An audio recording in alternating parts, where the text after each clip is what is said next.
interesting month because there were some really high points in terms of the books and then some really low points as well. So I have my first DNF of the year, proper hard DNF. So yeah, lots to talk about, lots of books to get through. So let's dive straight into it. The first book that I read is Tomorrow and Tomorrow and Tomorrow by Gabrielle Zevin.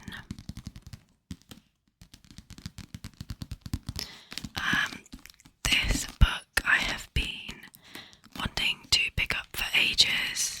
Obviously highly publicised, really popular book. You see it everywhere.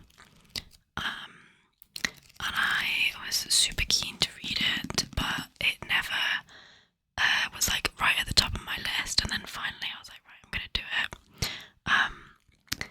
What I would say is I'm not gonna like give any spoilers out, but I think if you are intending to read this book, maybe you would skip ahead to the next bit.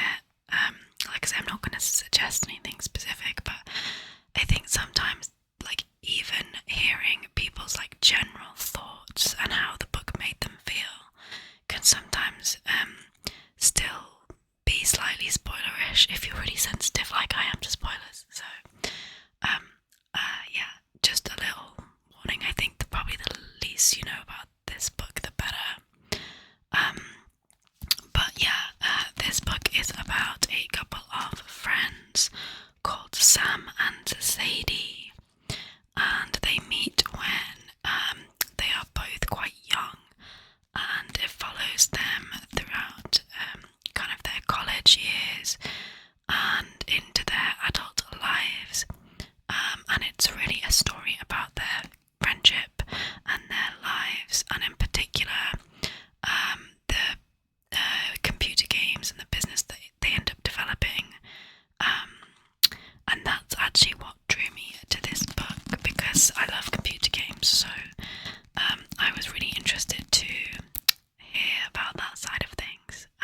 And this book is just really hard for me to talk about because I have such mixed feelings about it. And I don't know how I would rate it. I think there have been times when I'm like, oh, it's a 5-star book. There have been times when I wanted to throw it across the room and thought it was like a 1-star book. And I feel like depending on my mood and how I'm feeling and everything, I would rate it like everything from 1 to 5 stars somehow. So this, I think the first 2/3 of this book I absolutely adored. I loved. It felt like it was evolving into a comfort book for me,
it's a tough one. I actually had such a visceral reaction as well. I remember I was like reading I think it was like a Sunday morning. I was just like really relaxed and enjoying reading through the book, and then something happened. I was literally like sat bolt upright and like swore at the top of my voice. I think if I'd have been reading it on a train or something, it might have been quite awkward, but I just couldn't help myself. I was like, oh, fuck. It's a really weird one because, you know, reading tough, difficult stuff and things that can be even, emotional and traumatizing, whatever. Books that do that, I actually like don't mind. Like half my favourite books of all time are books that have made me like really cry or really hurt in some way or been really difficult. But for whatever reason, I just felt like this wasn't it.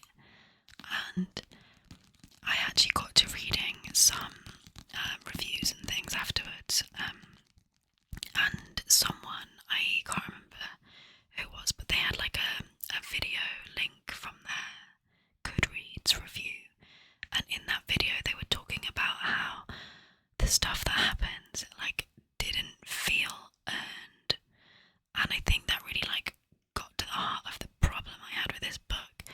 It felt like the author was just setting things up in a way in order to make that stuff happen.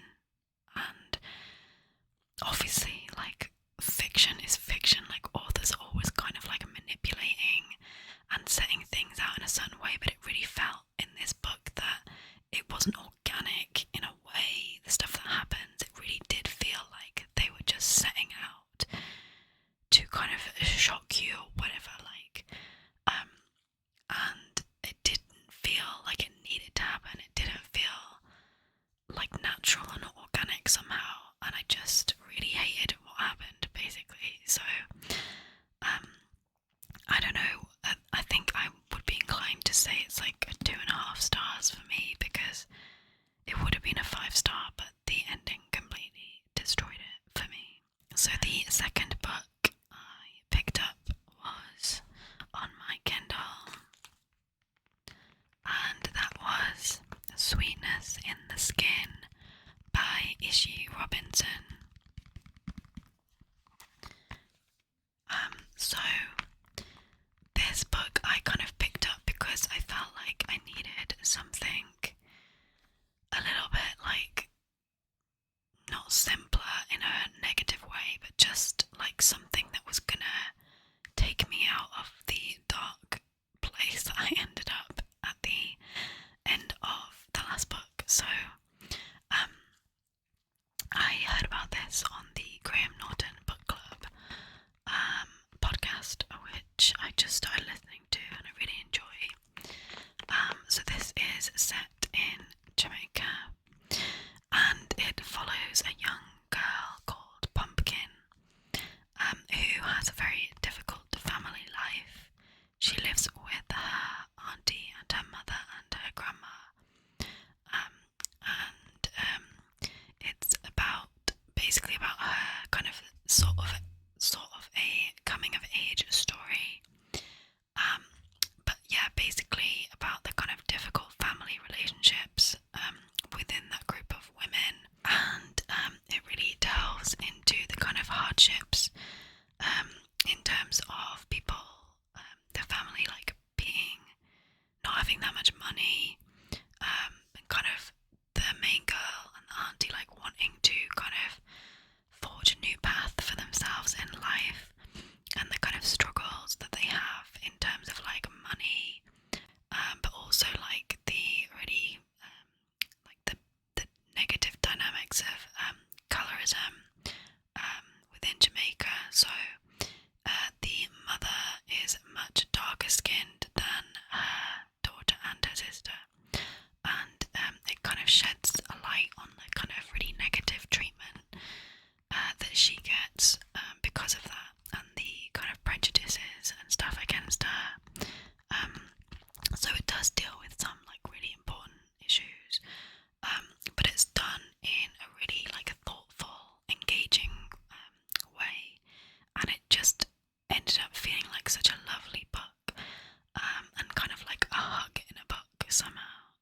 because there were some really fantastic characters, and again I liked it because most of the time they're not like black and white. It is very much like everyone has their own kind of slight like negatives, or I mean obviously some people more than others. In particular the mother and how she treats Pumpkin is really horrible, but you also kind of see the harms that have been done to her in her life and kind of why she might end up acting in a certain way. But what like ties all of the book together is Pumpkin's love of baking, and how she kind of uses that to kind of escape her life to a certain extent. Yeah, it just kind of follows her. It's a fantastically written, really engaging story. I would highly recommend it. And I also really loved all the kind of stuff about baking in there, like the descriptions of the sweet treats that she ends up making. And I really loved all the characters. There was a lot of tension at times, like it was quite high stakes at various points in time. And yeah, it just made you really feel for the main character. So I loved this book. I gave it 4.5 stars. I think the only thing that I would say is, if anything, I would like to have seen a little bit more of the like baking side of things and like more descriptions around the kind of method and the kind of therapeutic aspect to it, as well as all the kind of good stuff that she ends up making. So yeah, overall definitely a really, really good read. The third book that I read in the month was My Best Friend's Exorcism by Grady Hendrix.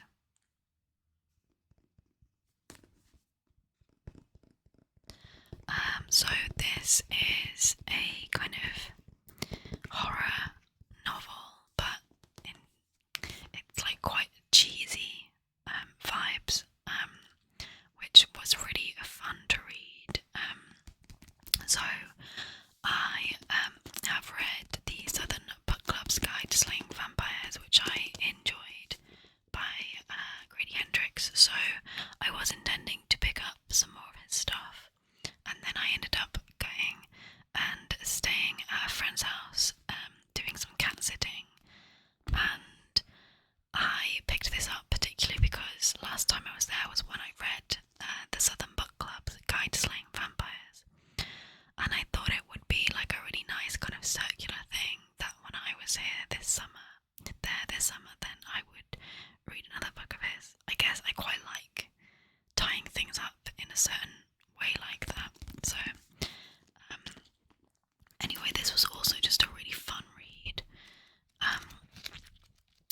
Really taps into the 80s vibes, and chapter titles are all famous song titles from the 80s. So yeah, I just really, really loved the vibe of this book. I'm gonna read the back of this one for you. High school sophomores Abby and Gretchen have been best friends since 4th grade, but after an evening of skinny dipping goes disastrously wrong, Gretchen begins to act different. She's moody, she's irritable, and bizarre incidents keep happening whenever she's nearby. Abby's investigation leads her to some startling discoveries, and by the time their story reaches its terrifying conclusion, the fate of Abby and Gretchen will be determined by a single question: is their friendship powerful enough to beat the devil? So yeah, I don't have too much to say about this one, other than I just thought it was like very enjoyable, super easy to read. I don't remember it being at all scary. I feel like I say that about most horror books. I guess I'm just really hard to please in terms of fear, but I don't know, I get the feeling that Grady Hendrix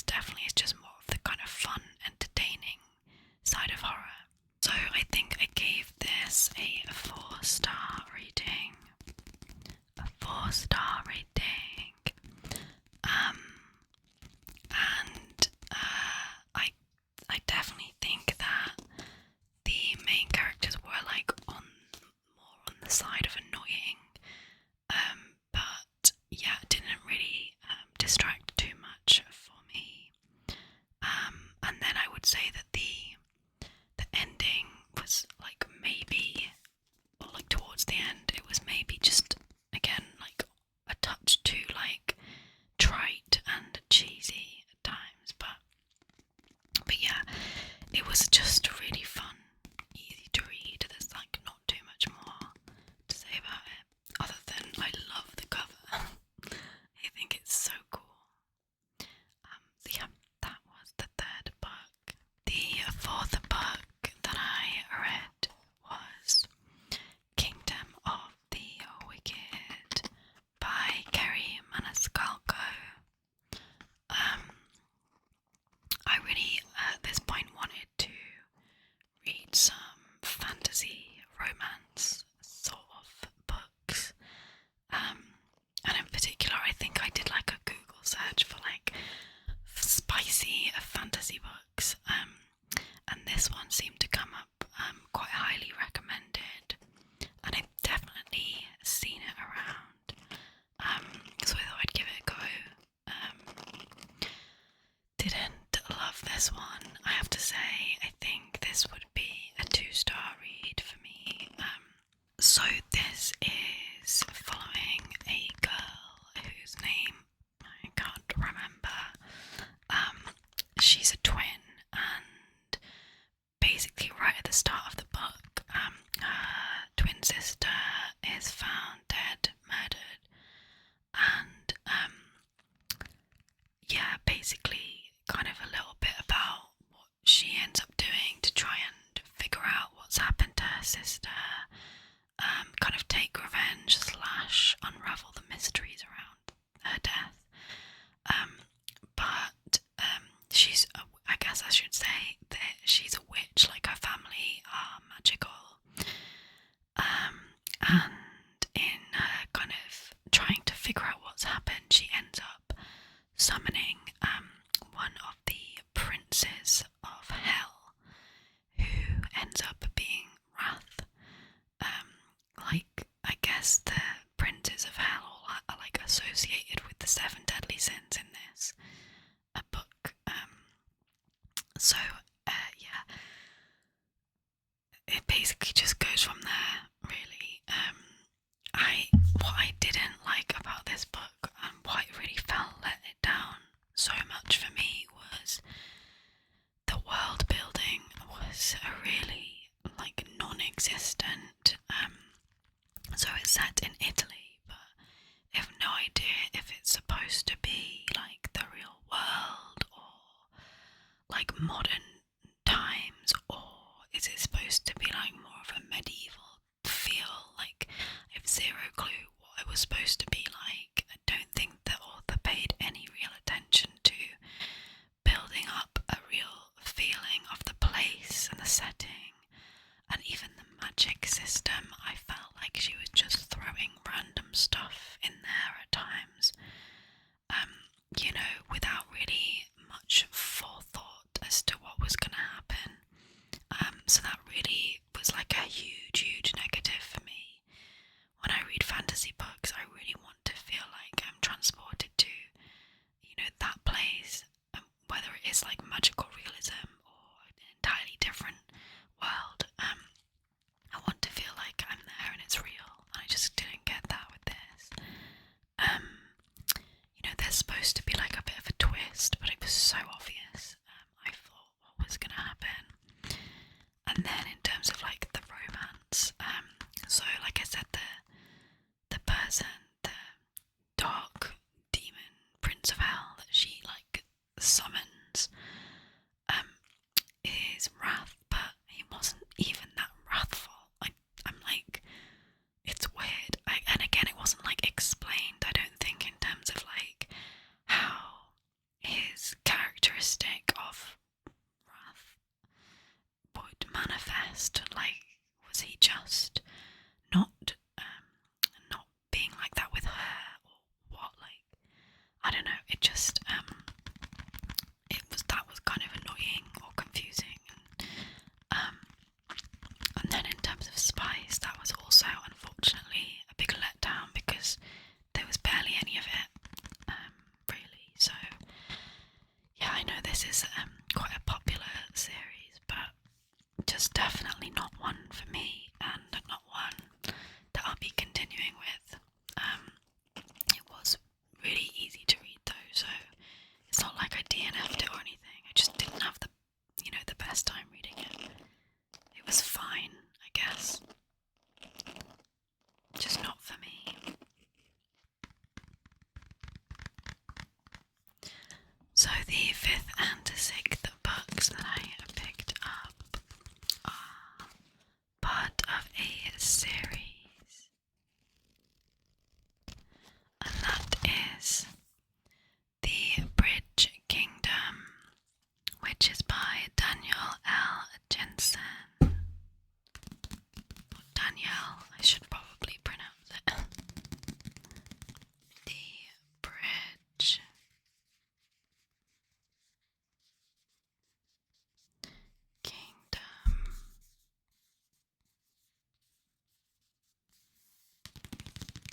So yeah, if you can't tell from the covers, these are some more fantasy romance.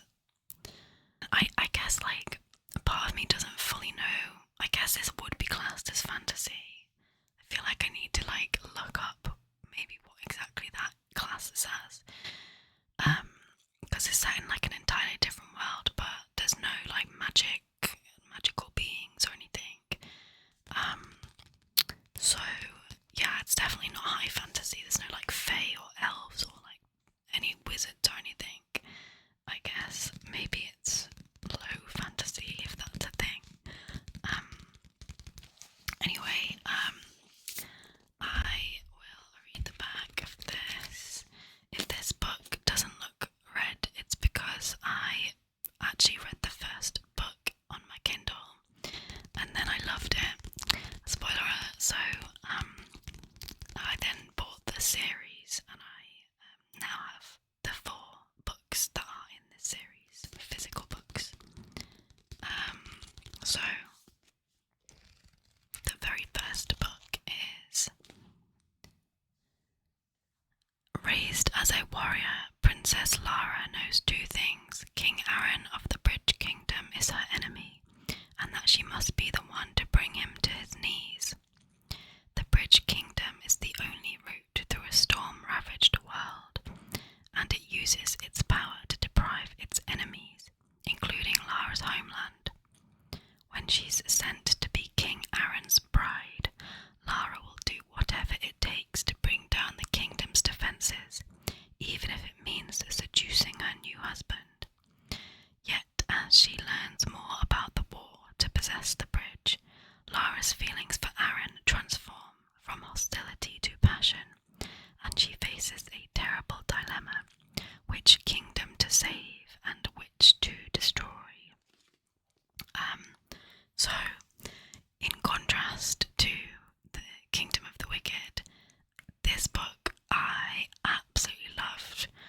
I thought it was so imaginative and well constructed. And in terms of like the world building, this is so completely opposite, because it really, I mean, it wasn't like the most poetically descriptive writing, but the author did such a good job of saying enough that you could then kind of fill in all the gaps and, you know, felt very immersive in that sense. And in particular the Bridge Kingdom, which is the kingdom that the main character ends up going to live in. Just like beautiful, luscious, but inhospitable in a way, like loads of tiny islands, like an archipelago, I guess, all kind of connected with this bridge, surrounded by wild, raging seas, and it just felt like, I don't know, almost like the kind of vividness of Avatar in terms of like kind of feeling like jungly, and I don't know, I just really loved it.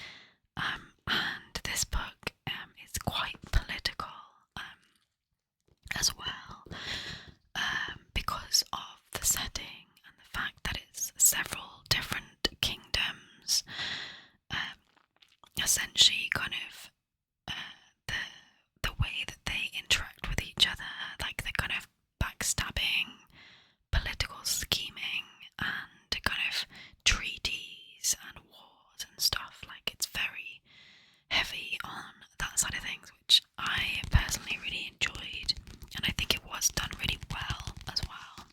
The main character I thought was so likeable. Like, she was a total badass. She's this kind of warrior, spy, assassin, seductress, really likeable, quite complicated, but yeah, very impressive, all round awesome, awesome lead. And then the main male character was super attractive and likeable as well, like very I really liked the kind of dimensionality to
also say actually I love all the kind of side characters.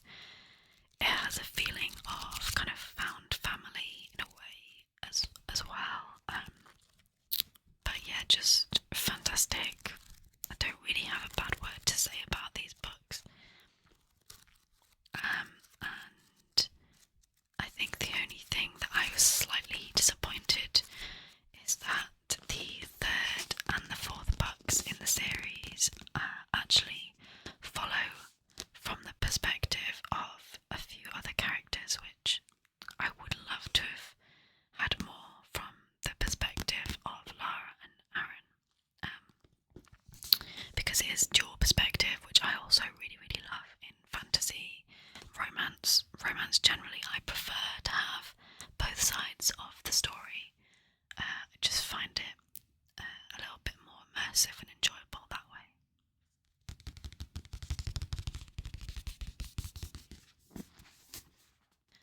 So the seventh book is another Kindle book, which I'm very glad about because this was my DNF, and that is Tender is the Flesh by Agustina Basterica. This is a very well-known, popular horror, kind of dystopian novel, and I got to 29% according to my Kindle, which is about 60 pages in. I think it's quite a short book, really, but I just couldn't make myself read anymore. So the premise for this is essentially there is a virus that infects all of the animals in the world, which means that humans can't eat them. So instead, there ends up being a system of farming and killing and then eating humans. So cannibalism. Yeah, that's the story. It follows the main guy. I can't remember his name, and he works in the kind of the process line of human food farming. I can't remember what actually he does. I think he's like, is he like procurement? Does he go and like buy from like farms? I can't remember what exactly he does. And then he gets given as a gift one of the female humans that's being bred to eat. He gets given her as a gift, and he doesn't really know what to do with her. That's kind of as far as I got. So yeah, this book to me was just so totally ridiculous. Like, I found so many issues with it. Like, I just didn't buy into the concept at all.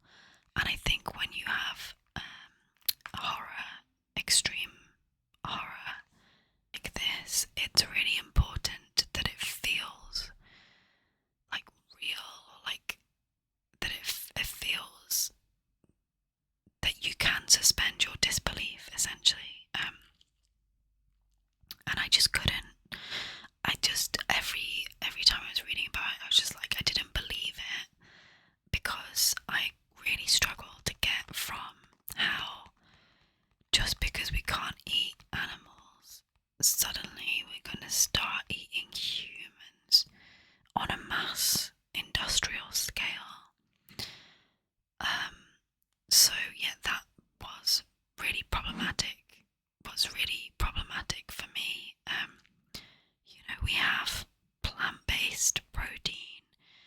We have even kind of meat that's grown in a lab that I'm sure could be like modified to make sure there's no virus attached to it. We have so many like substitutes these days for animal protein that it just really fell down quite quickly in terms of this being a reason for needing to eat people. And cannibalism, I feel like cannibalism and incest are like a couple of things that just are so innately disgusting and disturbing to like 99.99% of humans that I couldn't figure out how we go from having no animals to eat to then eating each other, and it doesn't show you that, at least what I read. So I couldn't get to understand. I was like, make it make sense. And then so there was that aspect of it. I think if there'd been a virus that infected humans to make them crave human flesh, that would have been fine in a way. Like, that would have made sense to me. Obviously not sense in the fact of it like being a good thing, but it would have been a more believable story that I could have got on board with. And then, not even talking about the believability of if all the animals get killed, basically. So what's that done to the natural environment? Because, as we should all be aware, we live in a very delicately balanced, like, biosphere, basically. If you start removing big chunks of species and populations of animals, that really disrupts the natural balance of the world. So, even so much as thinking about like insects and bees and things, how did they figure into it? There wasn't enough believability in any of it that felt like it was kind of explained in any way that made it make sense. So I struggled with the concept,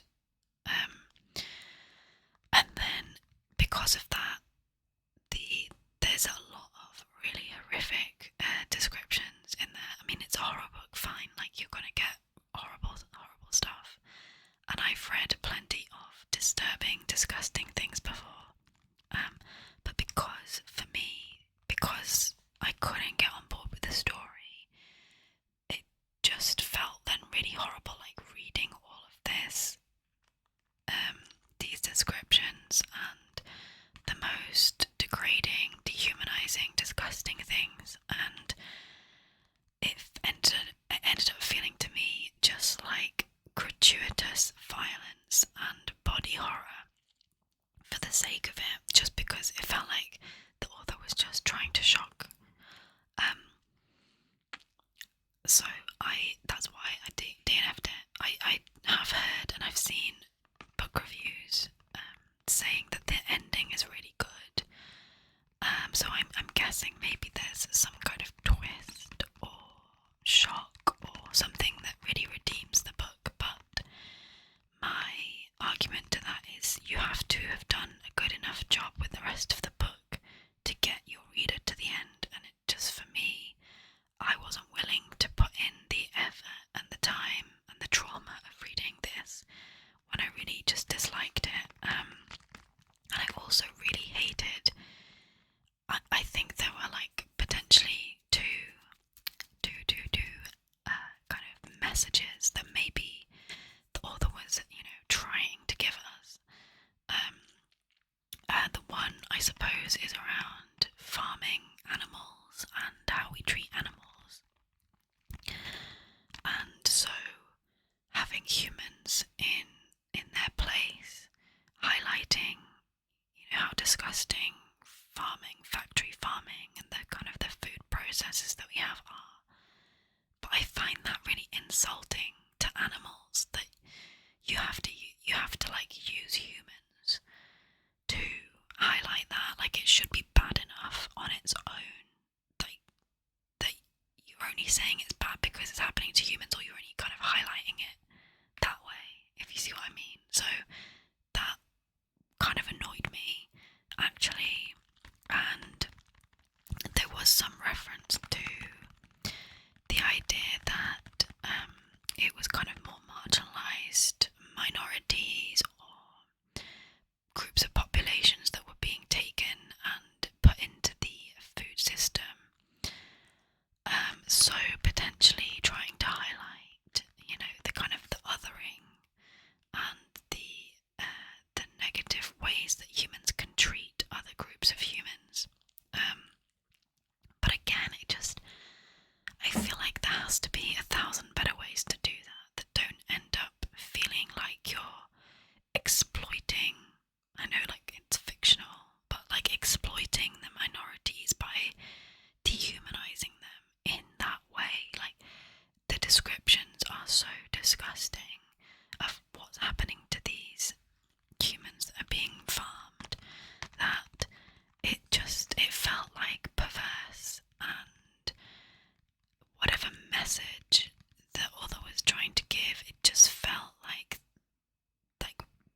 real usage of these like fictional people. I don't know if I'm making sense, but basically couldn't get on board with it. I didn't like it. And I didn't really like the writing style. So obviously this is a translated work, and I haven't noted down who the translator is actually, but obviously, you know, that can be part of the issue in terms of me not liking the writing. I don't know if it's just because of how it's been translated, but somehow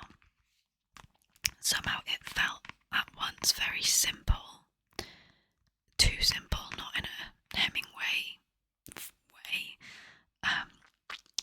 like kind of basic and not well thought through, but then also somehow it was also kind of confusing to read. So mostly because of the kind of pronoun usage, and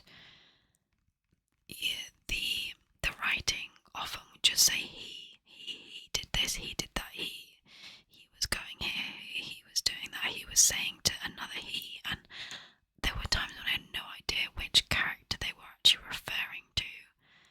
In particular, they were walking around a factory, and I think there were 3 characters, and it just was really unclear to me who was supposed to be being focused on and who was kind of talking or being described or whatever. So I just didn't enjoy it.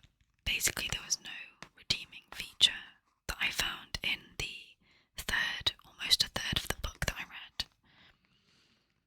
So I just gave up, because life is too short to read stuff like that, especially when it is so horrible. Okay, the final book, the final book of the month is The Enchanted Life by Sharon Blackie. This is definitely a bit of an about turn from Tender is the Flesh. I actually started this book right at the beginning of the month after I read Tomorrow and Tomorrow and Tomorrow, and I just, at that point, I wanted to pick up something that wasn't fiction, and something that was going to make me feel a little bit better about everything. So I decided to give this book a go, and to be honest, there was a point in the month, because it basically took me the whole month to read, where I thought I might DNF this book as well. But having said that, it actually probably would be maybe a 3-star for me. So I'll read the back of this book. The Enchanted Life has nothing to do with escapism or magical thinking. It is founded on a vivid sense of belonging to a rich and many-layered world. It is creative, intuitive, imaginative. It thrives on work that has heart and meaning. It loves wild things, but returns to an enchanted home and garden. It respects the instinctive knowledge, ethical living, and playfulness, and relishes story and art. Taking the inspiration and wisdom that can be derived from myth, fairy tales, and folk culture, Sharon Blackie offers a set of practical and grounded tools for reclaiming enchantment in our lives, giving us a greater sense of meaning and of belonging to the world. So, the good things about this book are it did have some really interesting valid points throughout, and definitely made me think about, you know, being present in the world, and just kind of being mindful in that sense. And yeah, so I really enjoyed aspects of it. The idea that myths and folk stories can be kind of therapeutic and help you deal with trauma, I thought was a really interesting aspect to this book.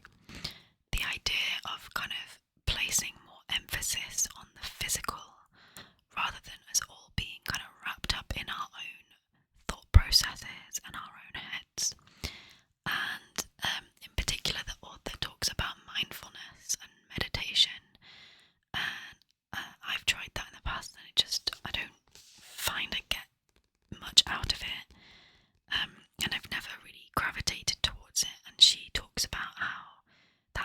for her, and actually for her, and probably for a lot of people, we're way too wrapped up in our own thoughts and our own heads anyway, and so placing more emphasis on the physical and just being out in nature and that side of things is maybe better than kind of going into our own minds and kind of becoming internal. So yeah, that was really interesting. There were some really good tips as well, things like the idea of going to the same place kind of as frequently as you can, finding an outdoor space, maybe in a small park or like a woodland or something, and going and sitting there, every day in every kind of weather condition throughout all the seasons, and really connecting to that place and seeing how it changes and the differences over time and through the different conditions, to kind of a way of kind of connecting you to your surroundings. That was a really interesting point. There's loads of stuff about kind of folk tales in here as well. I just generally think it's a nice book to read, and it has some cool quotations kind of highlighted in the book. So like certain pages have these quotations. So this one says, "Whatever journey we imagine ourselves to be on, myth and fairy tales can inform our sense of what is possible and enable us not just to cope with life's challenges, but to live more intensely and more richly in the world."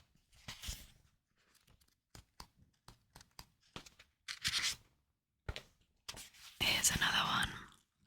"In a state of awe, we feel humbled. In a state of wonder, we feel possible." I quite like that.